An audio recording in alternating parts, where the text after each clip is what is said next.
Hey, how you going? Welcome back to another daily breakthrough video. Let me ask you a quick question. Would you take dietary advice from a fat person?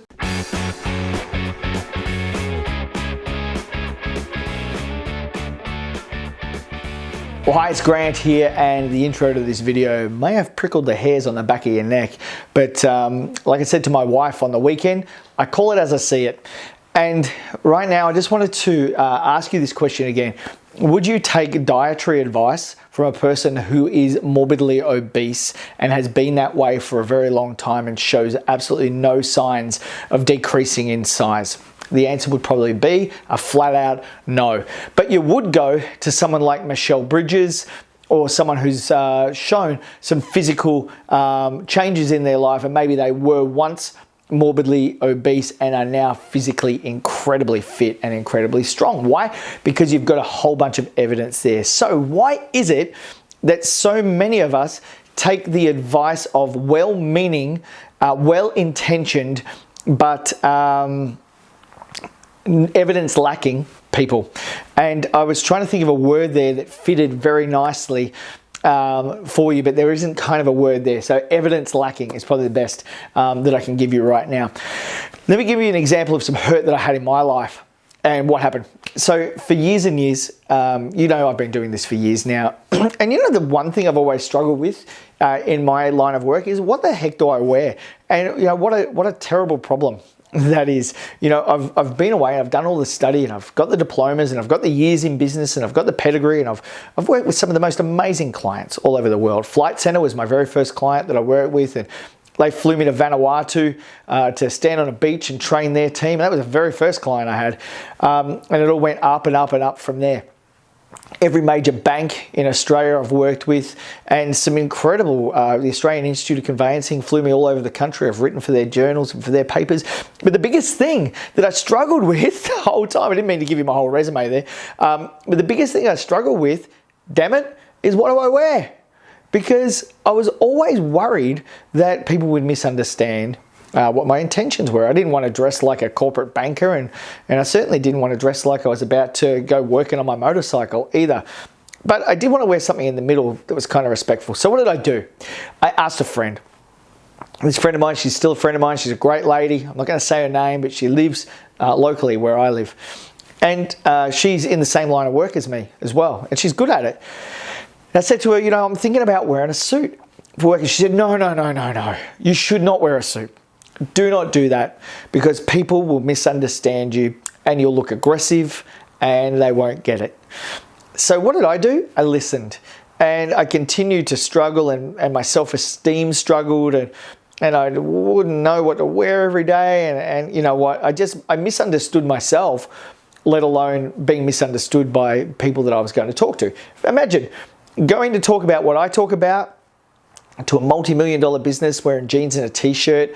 Look, that might be okay for some people, but it definitely wasn't okay for me. So I listened to somebody who was unqualified giving me some crappy advice that stuck with me for years. And here's what I'm telling you now. You know what you need to do. Stop listening to people who are unqualified and are going to give you bad advice. And here's why. In Australia, and maybe New Zealand, and maybe a lot of other countries that speak our language, maybe less in America, maybe less in Canada. I don't know. Why don't you let me know below in the comments? But there is a distinctly obvious tall poppy syndrome that carries on in our country. Everyone talks about it, yet everyone ignores it. People are always involved in conversations where they are quite happy to cut somebody down, even if they don't mean to. You see, giving advice to people when it's not qualified advice isn't the right thing to do. You shouldn't listen to people who aren't qualified. This happens a lot in business. You see, well-meaning friends and well-meaning colleagues will always want to tell you you can do well, when really what they should be doing is what people should be doing to a lot of X Factor contestants, and telling them not to audition in the first place because they can't damn well sing. And I'm sure you know what I mean. If you watch any of those qualifying shows where there's somebody, they get on, they say, I'm going to be the next Beyonce. And they get on there and they can't sing worth a damn. You're like, where were their friends to tell them that they couldn't sing? And my wife will always turn to me and say, you'd tell me not to go on, wouldn't you? And I'd say, yeah, you do the same for me, right? Because we can all have ideas on what we should be like and what it could be like. But then we listen to people who aren't qualified to tell us what we need to hear, but instead they tell us what we want to hear. And if you're surrounding your life, you're surrounding yourself with people in your life who are just telling you what you need to hear, what you want to hear, and not what you need to hear, then you've got to change one or two things. First of all, maybe you should change the kind of people that are around you and start to look at surrounding yourself with people who will tell you what you should hear and that are qualified in that. Not just friends that are going to tell you what you want to hear and pump up your tires, which will eventually leave you feeling hurt, broken, lost, and confused in the end. I've seen far too many businesses start with the best of intentions, and normally in the last 3 to 5 years, there've been those kind of stores that sell knickknacks and homewares, boutique-y sort of things that you might see behind me in the background here. Stuff like that cushion, stuff like the decorative things you see behind me there. They start off because their friends all say, oh, you'd be great at that. I can really see you doing that. And in a lot of ways, they want them to succeed. But in many ways, even unconsciously, they kind of hope they'll fail. And the reason is that those friends want to be there to help pick up the pieces when that friend doesn't succeed.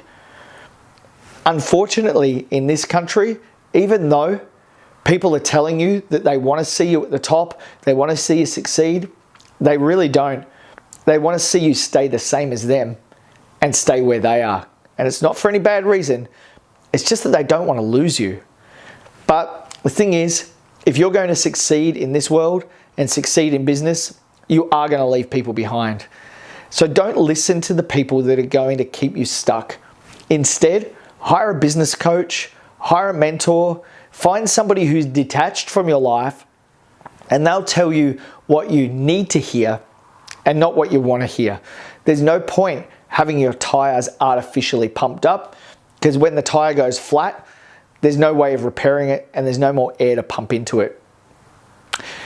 This is today's Daily Breakthrough. I hope it's helped you. And if it hasn't, let me know in the comments below. But if it has, why don't you go ahead and share, like, and subscribe to this video as well. I'm looking forward to seeing you again next week, where we've got a whole fresh bunch of videos to go out for the week as well. I'm Grant. Hit my website. It's in the details below, and I'll see you next week.